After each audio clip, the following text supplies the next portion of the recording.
Cette présentation, cette vidéo est une vidéo de présentation du TP numéro 5 dont les objectifs sont les suivants. Premier objectif, utilisation d'un sonomètre dont l'utilité est à peu près identique à celle du système Symfony qui est utilisé dans le TP numéro 2.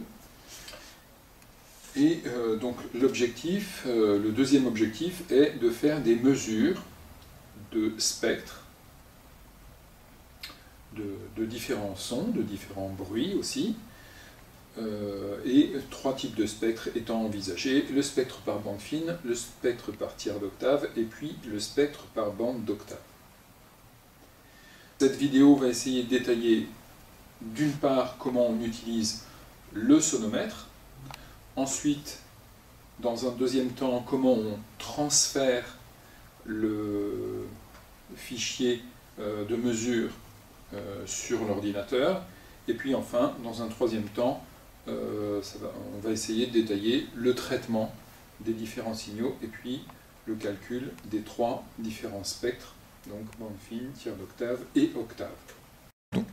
L'appareil que vous allez utiliser, c'est donc cet appareil-là, qui est un sonomètre, un sonomètre de chez ACOM, 0,1 dB. Donc pour le mettre en fonctionnement, vous avez un simple bouton à enfoncer. Voilà. Vous avez un message d'accueil qui va s'afficher. Et puis ensuite, l'objectif premier est de mettre en communication votre appareil de mesure avec le logiciel à partir duquel on va piloter le sonomètre.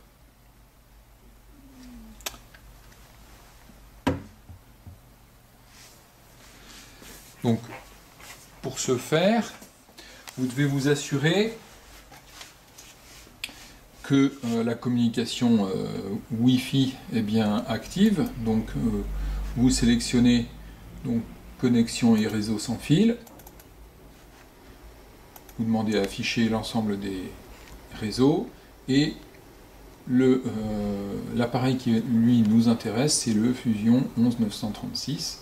Donc vous double-cliquez, vous cliquez là-dessus, vous connectez et pendant ce temps la connexion va se faire. La connexion sera active. Quand la connexion sera active sur l'appareil, donc ce que vous verrez, c'est cette page de mesure et puis une LED bleue, voilà, qui vous signale que le Wi-Fi, l'appareil est bien connecté en Wi-Fi. Pardon. Une fois que votre connexion est bien établie, vous lancez Mozilla, vous venez chercher ici la connexion avec l'appareil Fusion, donc le sonomètre.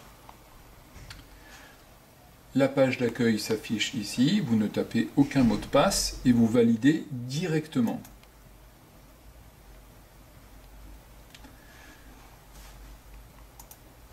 Sur la page d'accueil, donc différents onglets vont s'afficher et différentes informations, voilà. Ce qui va, dans un premier temps, nous intéresser, ça va être de calibrer l'appareil. Parce que comme tous les sonomètres, il faut le calibrer. Donc pour ça, vous allez sur l'onglet calibrage. Voilà. Ce qui vous est demandé, c'est est-ce que le niveau de calibrage est bien de 93,7. Alors, le calibreur que nous allons utiliser est toujours le même calibreur, un calibreur qui délivre un son pur de fréquence 1000 Hz et de niveau 94 dB. Le niveau qui s'affiche ici est un niveau qui est bien de 94 moins 0,3 dB. Ça, c'est pour faire une correction qui prend en compte l'atténuation de la bonnette de protection du microphone. Pour calibrer l'appareil, le sonomètre, donc vous prenez le calibreur, qui est donc cet appareil qui délivre, je le rappelle, un son pur de fréquence 1000 Hz de niveau 94 dB.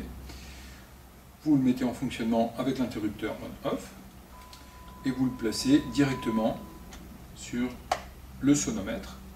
Voilà. Et ensuite, vous procédez aux vérifications sur avec le logiciel d'aide à l'exploitation. Dès que le calibreur est inséré, le processus de calibrage de l'appareil est lancé automatiquement. Voilà. Et dès que vous avez cette fenêtre-là qui apparaît, voilà, qui vous propose éventuellement de refaire le calibrage, eh bien, apparaît en vert ici la nouvelle correction de calibrage. Il faut toujours veiller à ce que cette correction soit toujours comprise entre moins 0,5 et plus 0,5 pour les sonomètres de classe 1, ce qui est le cas ici. Une fois que cette fenêtre-là apparaît, pour valider le calibrage, il vous suffit de cliquer sur l'icône de validation.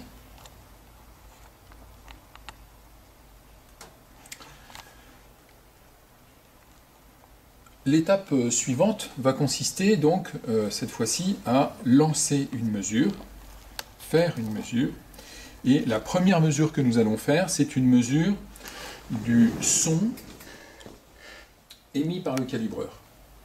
Voilà, qui est un son simple, je rappelle que c'est un son pur, donc dont la variation de la pression acoustique est sinusoïdale par rapport au temps, et la fréquence est toujours de 1000 Hz, et le niveau de pression de 94 décibels. Pour lancer la mesure, vous devez d'abord vérifier que la configuration est la bonne. Donc vous cliquez sur l'onglet Configuration. Vous vérifiez bien que la configuration de mesure qui est dans l'appareil est bien la configuration TP-HSE. Et une fois que vous vous êtes assuré que cette configuration est la bonne, vous pouvez lancer la mesure. Ce lancement se fait en deux temps. Premier temps, vous cliquez sur l'icône départ log, qui est ici, cette icône-là.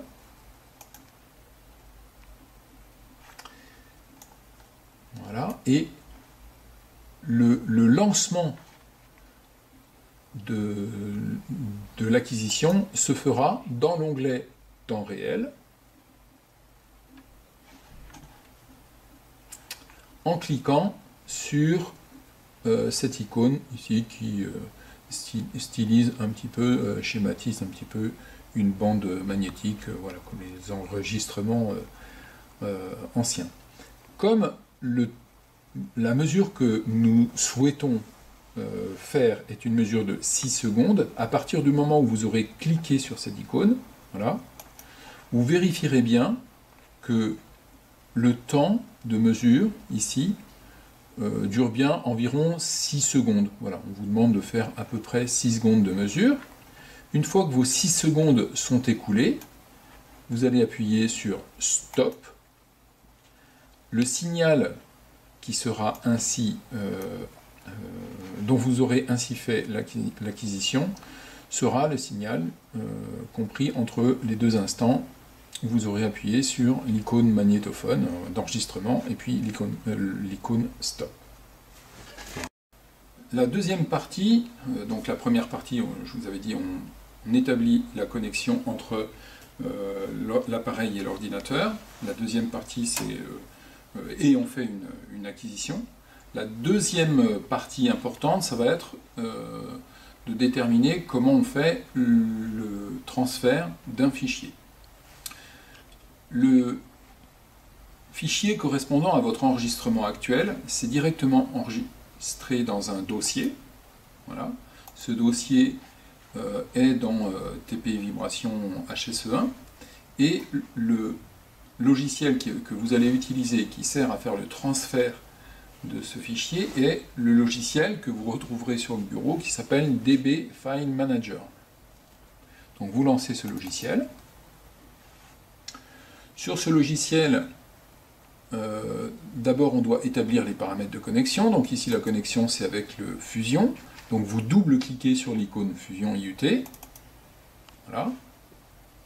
Ensuite vous cliquez sur connexion Wi-Fi. Voilà. Et dès que apparaît en vert Fusion IUT connecté, vous pouvez faire le transfert de la campagne, celle qui vous intéresse. Voilà, assurez-vous que l'emplacement ici en fusion IUT, c'est bien myloc, bon ça a été pré-programmé. Et puis ensuite, les différentes campagnes de mesure apparaissent ici et sont toujours repérées par l'année, ensuite, donc ici 2019, ici le mois, et puis ensuite la date, et enfin l'heure de départ, donc là dans l'enregistrement qui est ici le premier 13h11, et puis l'heure d'arrêt de l'enregistrement. Pour ce qui est de l'enregistrement, aujourd'hui vous repérez donc celui qui correspond à votre propre enregistrement. La plupart du temps pour vous ce sera le dernier. Vous cochez, vous cliquez sur copie et vous attendez que la barre de défilement ait fini de transférer 100% de votre signal. Voilà. Une fois ce procédé de transfert des campagnes effectué, vous n'aurez plus que à attaquer la troisième étape, c'est-à-dire l'exploitation de vos résultats et le calcul des 3 spectres. Donc pour ce faire, vous allez devoir utiliser un deuxième logiciel qui s'appelle DBFA. Donc pour l'ouvrir, même chose, vous double-cliquez, ce logiciel se trouve sur le bureau, vous double-cliquez sur l'icône qui correspond au logiciel. Et puis ensuite, pour ouvrir le fichier qui vous intéresse, vous allez dans Fichier, Ouvrir.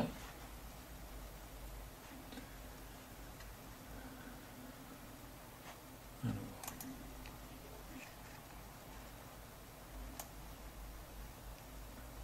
Vous recherchez sur le bureau le dossier TP Vibration HSE1. Vous double-cliquez sur myloc et là, normalement, vont apparaître l'ensemble des campagnes correspondant à vos enregistrements. Ici, c'est bien l'enregistrement que nous venons de faire.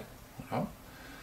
Je peux le repérer grâce toujours à l'année, le mois, la date, et puis heure de début, heure de fin. Je double-clique dans le dossier en question. Je sélectionne la campagne et je clique sur Ouvrir. La fenêtre principale du logiciel DBFA va comporter autant de lignes que vous aurez d'enregistrement et de spectre. Pour le moment, nous n'avons que l'enregistrement du signal. En fait, ici, ce qui est enregistré, c'est l'ensemble des valeurs de la pression instantanée, voilà, à raison de environ 51 200 mesures chaque seconde de la pression acoustique instantanée. Donc si on double-clique sur la première ligne qui correspond à notre ligne de mesure, on voit s'afficher alors quelque chose qui est censé être une sinusoïde, voilà, qui semble un peu masquée, mais en fait cette sinusoïde est tellement serrée qu'il est difficile de repérer cette sinusoïde tellement elle est serrée. Donc,